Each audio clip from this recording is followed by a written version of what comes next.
The sun had barely risen over Seattle when the rain began to fall, soft, persistent, and cold. Inside the modest two-story building of Evergreen Marshall Academy, the sound of raindrops blended with the rhythmic thuds of fists striking punching bags. The dojo smelled faintly of sandalwood and sweat. Along the far wall, a quiet black man in his 40s pushed a mop slowly across the floor, his motions steady and deliberate, as if each sweep carried its own calm rhythm. His name was Caleb Turner, though most people just called him the Janitor. Caleb was tall, with shoulders that had once carried strength and now carried silence. His dark eyes held a stillness that made others uneasy, too observant, too knowing. The students rarely spoke to him, except for the occasional polite nod. To them, he was invisible, another part of the building like the mats or mirrors. But invisibility suited him. It allowed him to live without being asked questions, especially the kind that forced him to remember. That morning, Ryan Cole, the Academy's proud instructor, was in rare form. He was young, mid-30s, blonde hair slicked back, muscles tight beneath his black belt uniform.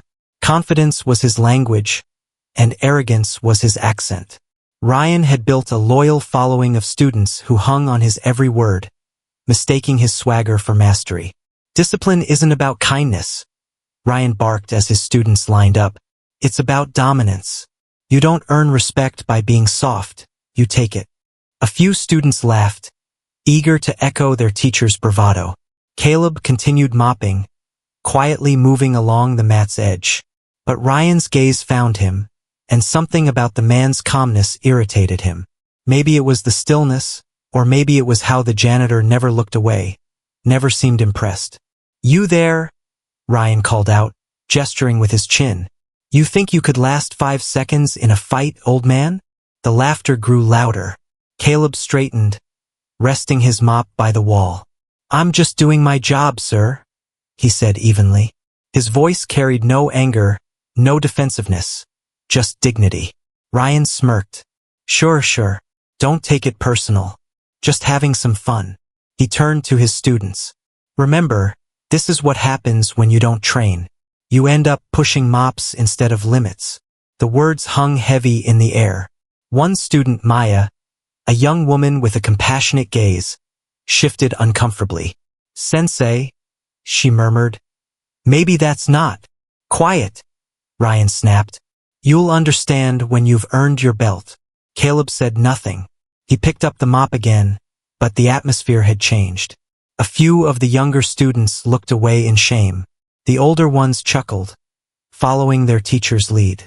Ryan's laughter filled the room, but it carried a nervous edge, like a man performing for his own ego. Later that evening, when most of the students had gone, Ryan stayed behind with a few advanced learners. The rain had stopped. Moonlight filtered through the windows. Caleb was again cleaning in silence. Ryan caught his reflection in the mirror, himself tall and proud, the janitor small and still behind him. Something inside Ryan burned with the desire to prove superiority. "You ever trained, Turner?" he asked suddenly, not turning around. Caleb paused. "A little. A long time ago." Ryan smirked. "How long is long?" "Before they invented gloves." The students laughed. "Tell you what, let's make this interesting. You and me. Just a friendly spar. If you win, I'll mop the floor myself. If I win, you tell everyone here what a real fighter looks like." Caleb's eyes softened. "No need for that. You've got students to teach. I've got floors to finish." But Ryan's pride wouldn't let go. "What's the matter?" "Scared." There it was, the old spark of cruelty dressed up as confidence. Caleb looked at him for a long moment. "If I say yes," he said quietly, "and somehow I win, will you apologize? Not to me, but to them." He nodded toward the students who lingered, their eyes wide. Ryan hesitated. "Fine. You got it, janitor." The match was set. The room shifted from laughter to anticipation. Caleb removed his worn work jacket, revealing a frame lean but powerful, muscles carved by years of work and something else, discipline. His movements were slow, precise, almost ceremonial. Ryan grinned. "Try to keep up." When the match began, The arrogance in Ryan's posture was clear. He lunged first, fast, forceful, confident. But Caleb didn't block or counter. He simply moved. Each step seemed to predict Ryan's intent, each dodge effortless. Within seconds, Ryan's breathing grew heavier. A minute later, Caleb stepped aside, redirected a punch, and with a subtle twist, sent Ryan sprawling to the mat. Silence filled the dojo. The mop in the corner dripped faintly. Ryan blinked up at him, disbelief and humiliation mixing behind his eyes. Caleb didn't smile. He offered his hand. "Sometimes," he said softly, "the hardest lesson is the one we think we already know." The students were silent. Maya looked at Ryan, not with scorn but with pity. Caleb picked up his jacket and walked toward the door. For the first time, Ryan had nothing to say. The morning after the match, the dojo was quieter than usual. No laughter, no boasting. The students moved differently. More cautious, more respectful, as if the air itself had changed. Ryan Cole's black belt hung loosely around his waist, and his reflection in the mirror seemed to mock him. He replayed last night's moment again and again. The way Caleb had moved, the ease with which he had dismantled every strike, the calm in his face. It wasn't strength that had defeated him. It was something deeper, something Ryan couldn't name. Maya entered the room, holding a towel and a cup of coffee. "You're early," she said quietly. "Didn't sleep," Ryan muttered. "Guess my pride needed less rest." She hesitated, unsure if humor would make it worse. "He didn't humiliate you," she said. "He taught you something." Ryan looked at her reflection instead of her face. "He's a janitor, Maya." She shook her head. "He's more than that. You saw it. We all did." Outside, Caleb arrived through the back door. As he always did, no sound, no attention. His clothes were the same, clean but worn, and his calmness hadn't changed. He nodded politely at Maya, then at Ryan, and began sweeping the mat as though nothing had happened. "Morning, Mr. Turner." Maya greeted with warmth. He smiled slightly. "Morning, Miss Maya."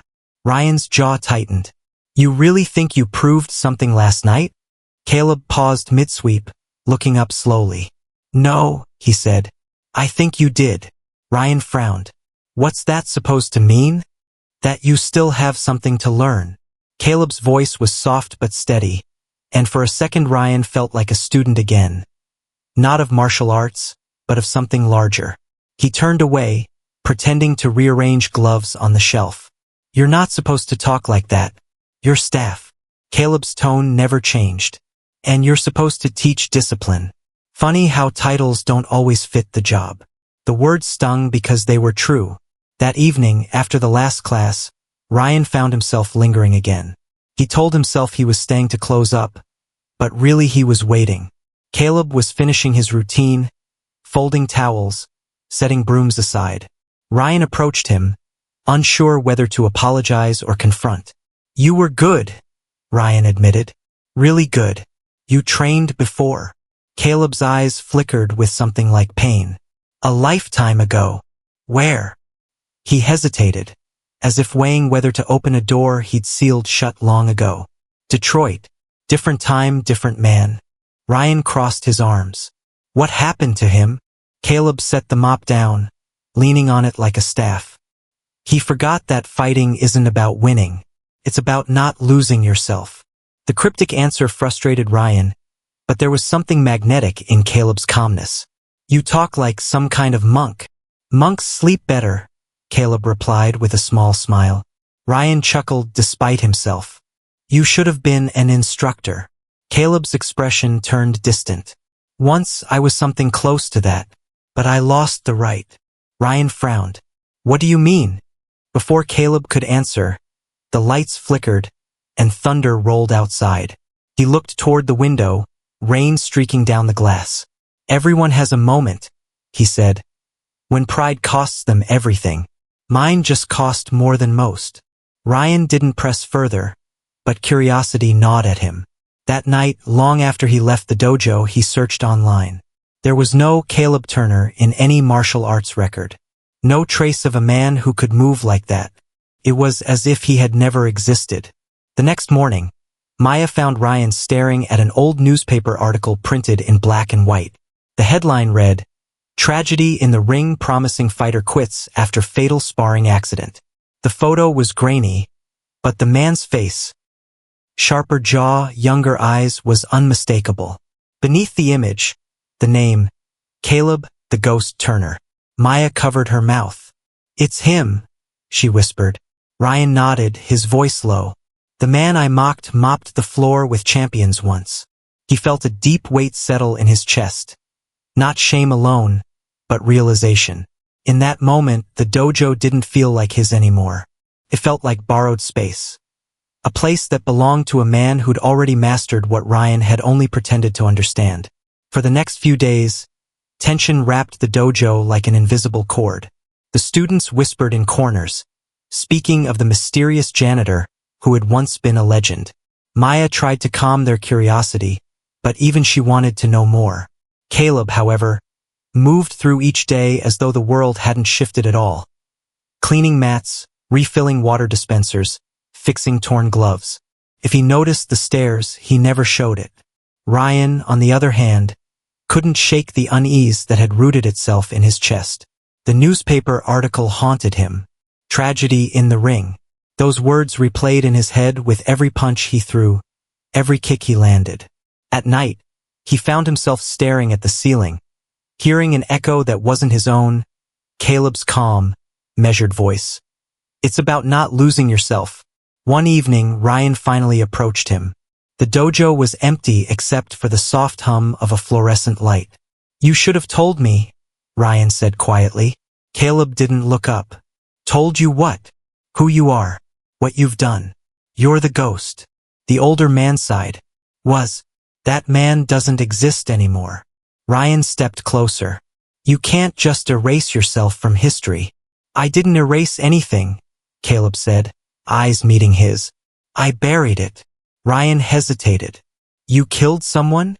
Caleb's face didn't flinch, but his eyes darkened. "My best friend. During training. One mistake. One moment of pride, and he was gone." He took a slow breath, voice almost breaking. "I swore I'd never fight again. I thought if I disappeared, maybe the noise in my head would stop." The confession hit Ryan harder than any punch. "That's why you came here. To hide. To heal," Caleb corrected softly. "There's a difference." Ryan sat down on the mat, the weight of his arrogance suddenly unbearable. "All this time, I've been teaching control, respect, power, and I don't even understand them." Caleb smiled faintly. "Understanding doesn't come from teaching. It comes from being tested." That night, Ryan canceled his advanced class. Instead, he gathered all his students.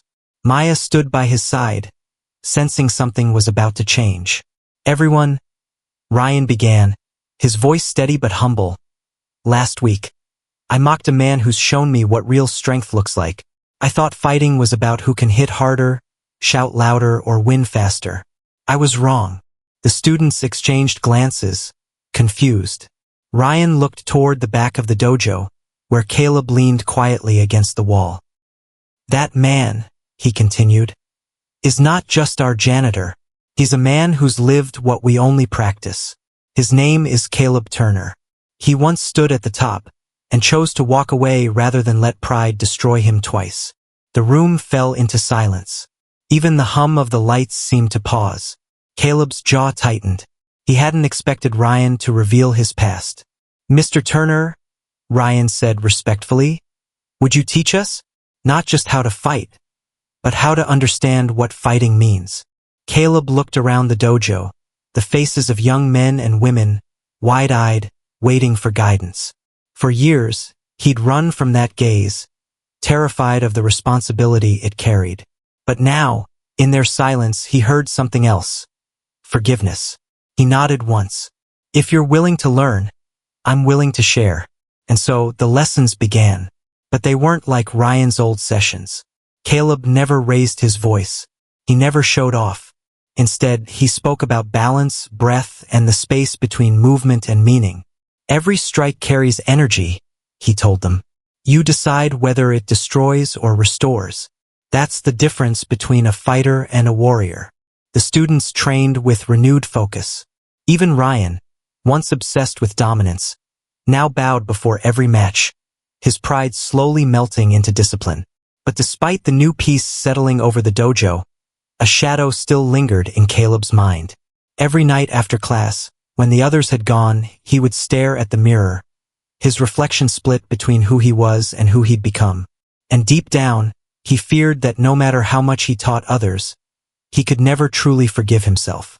Autumn arrived in Seattle quietly, carrying the scent of wet leaves and distant fires. At the Evergreen Martial Academy, the atmosphere had shifted from competition to contemplation. The students no longer chased belts or titles. They chased understanding. And at the heart of this change stood Caleb Turner, the man who had once sworn never to teach again. His classes were simple yet profound. He began each one by dimming the lights slightly, allowing the sounds of rain or city traffic to fade into the background. "We fight to control what's inside, not what's outside," he would say, his voice steady as the falling rain. "Master your breath, and you master yourself." For the students, it was transformative. For Ryan, it was a rebirth. He trained beside his pupils now, bowing before Caleb with genuine humility. Maya noticed how his temper had softened, how his voice carried less command and more respect. "He's changing," she whispered one day as she watched him help a new student tie a belt. Caleb nodded. "That's what pain does when you stop running from it." But Caleb himself remained haunted. Each time he guided a punch or corrected a stance, he saw a ghost in the mirror, the face of his old friend, Marcus Ironheart Dean. Marcus had been more than a sparring partner. He'd been family. They had trained together, laughed together, dreamed of championships. And one rainy afternoon, in a ring much like this one, Caleb's misplaced pride had turned friendship into tragedy. That night, long after everyone left, Caleb lingered in the dojo. He sat cross-legged on the mat, eyes closed, trying to breathe through the memories. The silence was deep, almost merciful, until a soft voice interrupted. "You talk a lot about forgiveness," Ryan said from the doorway. "But have you ever given it to yourself?" Caleb opened his eyes slowly. "Forgiveness isn't something you give," he said. "It's something you earn." Ryan walked closer, setting down 2 cups of tea. "Then maybe you've already earned it." Caleb smiled faintly. "That's not how guilt works. It's patient. It waits." Ryan sat beside him. "So does redemption." The 2 men sat in silence, the steam from the cups curling upward like ghosts finding peace. The next day, a local journalist visited the dojo after hearing whispers of the ghost returning to the martial arts world. When Caleb saw her camera, a flicker of discomfort crossed his face. Ryan intercepted her. "No interviews," he said firmly. "He's not here for publicity." But news has its own way of spreading. Within a week, old faces from Caleb's past began reaching out. Former fighters, promoters, even reporters from the old circuits. They wanted the ghost's comeback story, the redemption headline. One evening, as Ryan locked up, he found Caleb sitting on the floor again, staring at an old black and white photo. 2 young men, gloves raised, smiling at the camera. "They won't stop," Ryan said.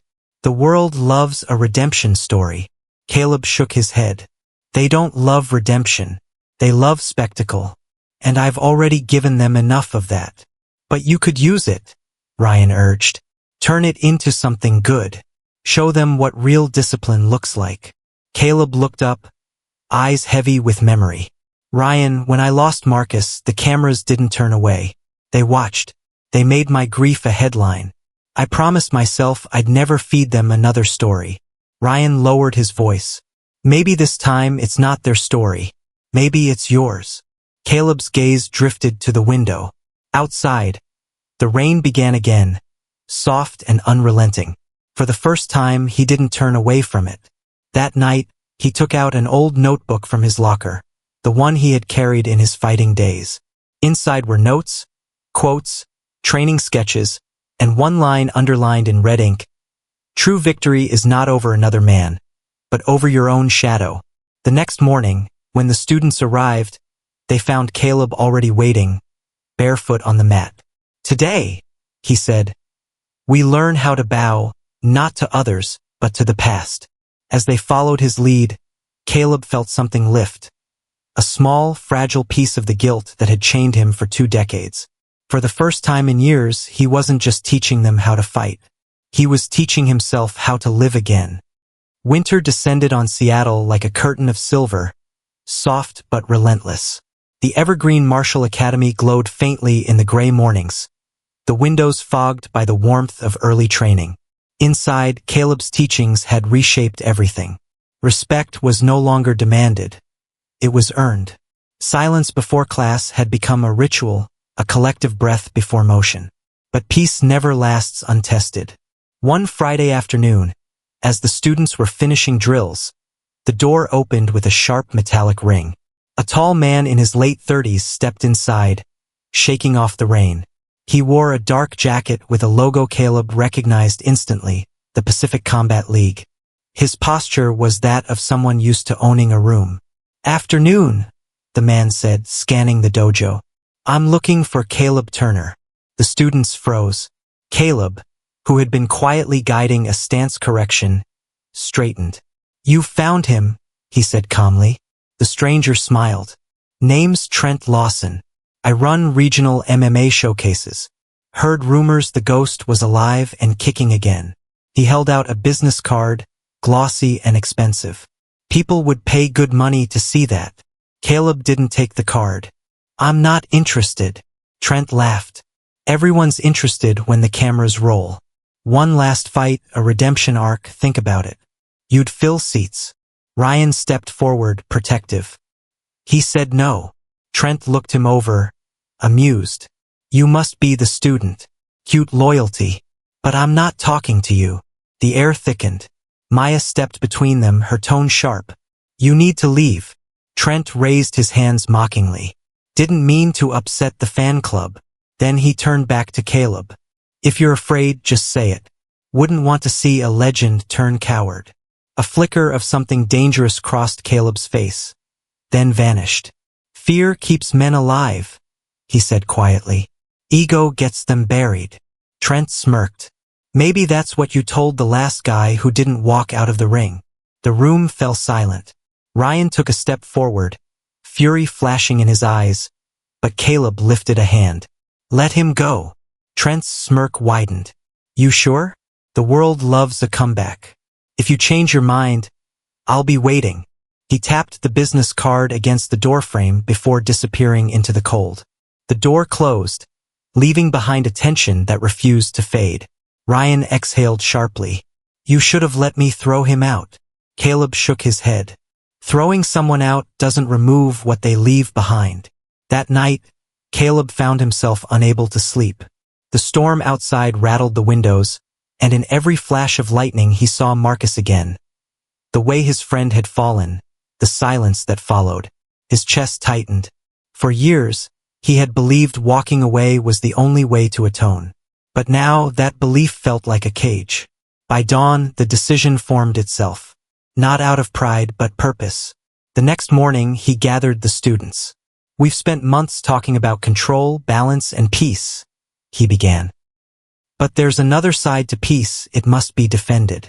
Sometimes, to teach the world what honor means, you have to face what you've run from." Ryan frowned. "You're not seriously considering fighting again?" "I'm considering ending something that never ended." Maya's voice trembled. "But why now?"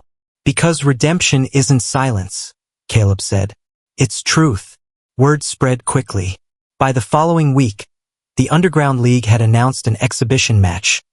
Caleb, the Ghost Turner versus Trent Lawson. It wasn't for a title or for money.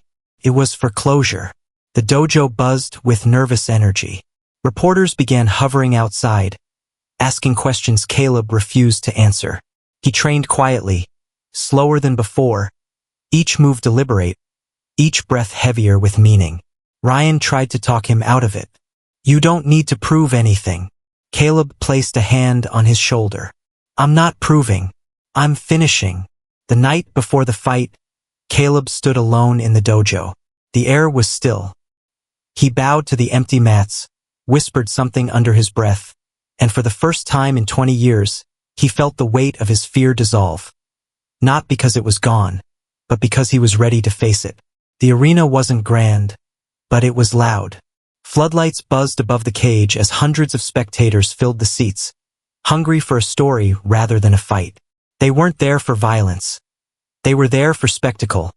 The return of the ghost. Cameras flashed like lightning. Announcers spoke his name with the tone of myth. But to Caleb Turner, this night wasn't about legacy or headlines. It was about peace. He stood in the locker room, wrapping his hands with slow precision. The white tape caught the dim light as Ryan tied the final knot. "You don't have to do this," Ryan said quietly. "You already won the moment you decided to forgive yourself." Caleb smiled faintly. "Forgiveness means nothing until you prove you've learned." Maya entered, her expression torn between pride and fear. "He's arrogant, Caleb. He'll try to humiliate you. Then he'll teach me one last lesson," Caleb replied, rising. His movements were calm, measured. Even as cheers erupted from the arena, his heartbeat remained steady. When he stepped into the cage, time seemed to slow. Across from him stood Trent Lawson, taller, younger, full of fire and swagger. He smirked as the crowd roared. "Didn't think you'd actually show, old man." Caleb adjusted his stance, eyes soft but unblinking. "I never ran from a fight. I just learned when they're worth fighting." The bell rang. Trent lunged forward, confident and brutal, throwing wild combinations meant to overwhelm. Caleb moved like water, no resistance, only direction. He deflected each strike, stepping just out of reach, never striking back. The crowd grew restless. "Hit him!" someone shouted. "Fight back!" But Caleb didn't. He let Trent exhaust himself, every punch driven by ego, every miss feeding frustration. Finally, Trent swung wide, leaving his chest open.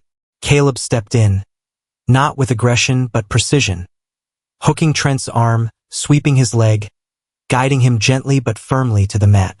The thud echoed like thunder. The referee stepped forward, but Caleb lifted a hand. He didn't strike. He didn't gloat. He simply helped Trent back up.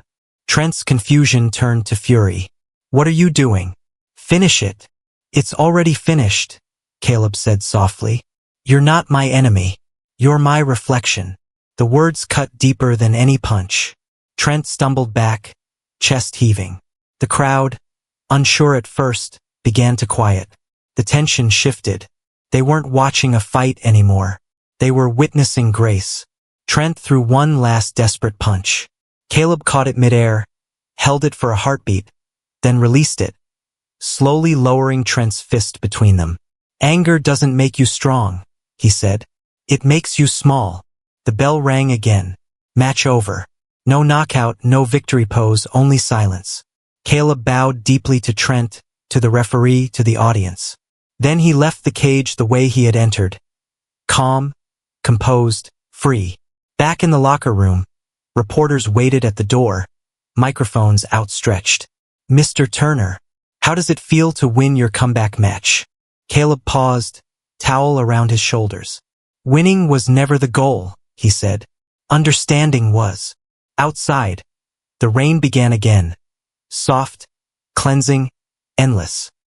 He stepped into it, tilting his head upward as if greeting an old friend. Ryan and Maya followed, watching him breathe in the cold air with quiet joy. "Will you keep teaching?" Ryan asked. Caleb smiled, eyes reflecting the streetlights. "I'll keep learning." And that's the same thing. Months later, the Evergreen Martial Academy thrived, not because of trophies or fame, but because of its spirit. The students trained with patience, humility, and gratitude. On one wall, Caleb had written a single line in black ink. "Strength is not measured by the noise you make, but by the peace you keep."